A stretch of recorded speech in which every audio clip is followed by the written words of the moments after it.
I joined AGRA in 2014, and I left AGRA in 2021.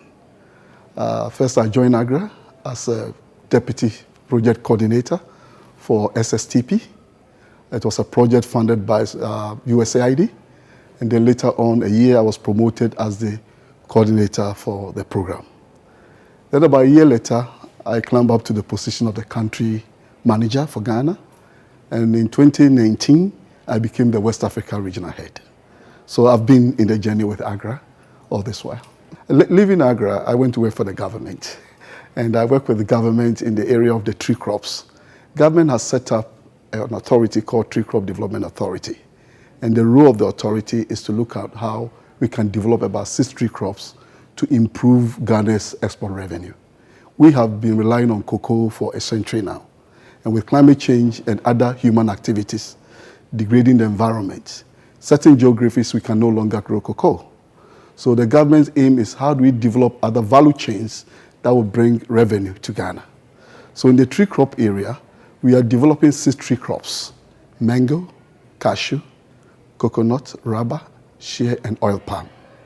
The idea here is to improve revenue from these value chains for Ghana to rake in about $2 billion in the next 7 to 10 years for each of the tree crops.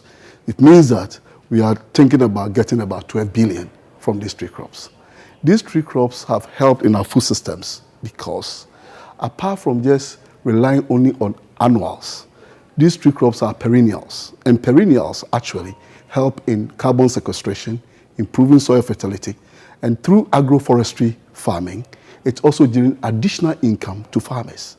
So looking at the climate change and all those things, we believe that agroforestry farming system is the best way to go so that the farmers can really withstand stresses and shocks that the climate change brings to them. You know, agriculture is very diverse, and you need many players in the system because you need government commitment, you need private sector.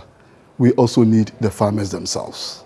So it's a concerted effort, and it requires partnerships. Because if you look at agriculture, transforming agriculture, it requires government commitment to really leverage private sector investments, and at the same time, how best you can improve the economy of the country. So it doesn't rely on only one person. It calls for government action, it calls for farmers, it calls for private sector and development partners as well.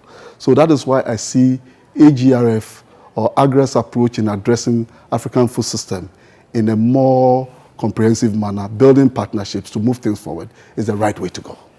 You know, first of all, smallholder farmers are so fragmented, and you need to help to build their capacity to bring them together. I remember in AGRA, they had a program called the consortium approach, an approach where you bring smallholder farmers and link them to market leaders. In that way, the farmers are able to get inputs, they are able to get extension services, they are able to also assess market and assess finance. For me, that is the best way to go. In Ghana, what we are trying to do is we are building capacities of these farmers into forming FBOs, because they need to come together as a formalized group. Otherwise, it's very difficult to deal with fragmented groups like smallholder farmers.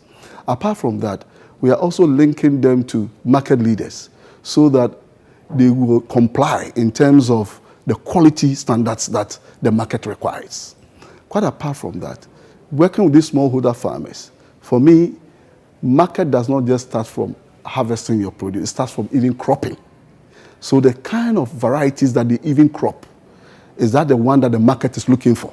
So as part of the whole value chain and supporting market systems, you also have to build systems right from the system, the kind of cultivars that they plant, whether it commands the genetic advantage that the market is looking for, it has the traits that the market is looking for. So that's where we start from. And then you come to extension, because you need to provide extension to the farmer. If the farmer is efficient, you make the crop efficient. Extension makes the farmer efficient to attend to the crop.